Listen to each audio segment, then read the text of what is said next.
Arnold, nagsagawa ngayong araw ng clean-up drive ang ilang lungsod at Department of Health kontra lamok.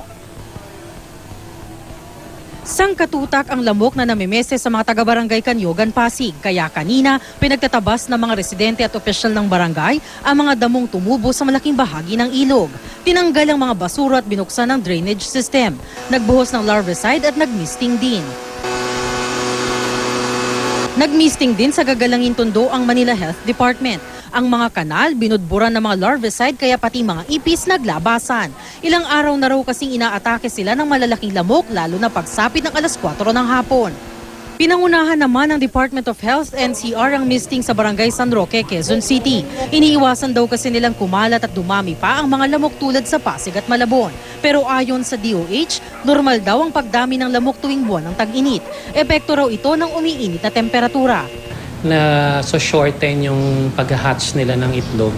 So syempre pag na-shorten yan, mas madali silang, yung life cycle nila mas iigse.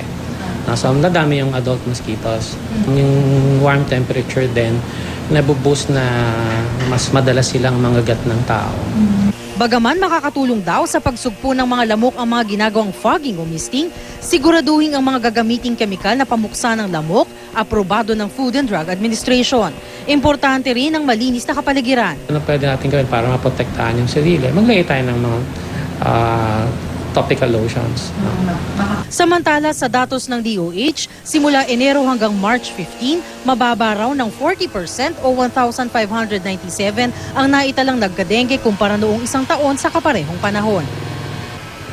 Arnold, bagaman sinabi raw ng RITM na hindi delikado o walang dalang sakit ang mga uri ng lamok, payo pa rin ng DOH, search and destroy. Hanapin yung mga lugar na pinamumugaran ng lamok at puksain ito. At yan ang latest mula dito sa Quezon City. Balik sa iyo, Arnold. Maraming salamat, Jamie Santos.